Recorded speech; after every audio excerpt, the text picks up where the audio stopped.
The hymn Must I Go, and Empty-Handed? Was inspired by the final words of Charles Carroll Luther, an American preacher and hymn writer, and was set to music by George C. Stebbins.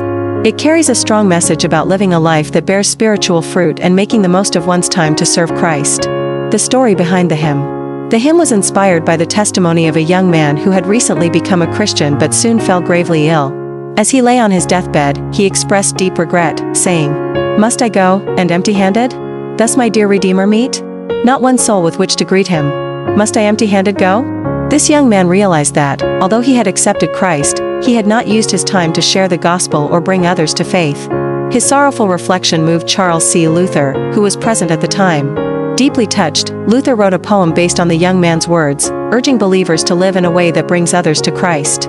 The hymn's message. The hymn serves as a challenge and encouragement for Christians to actively share their faith. Its key theme is the importance of winning souls for Christ and not arriving in heaven without having influenced others for Him. Must I go, and empty-handed? Must I meet my Savior so? Be not one soul with which to greet Him. Must I empty-handed go? Musical setting and legacy. The poem was later set to music by George C. Stebbins, a well-known composer of gospel hymns. Since then, Must I Go, and Empty-Handed?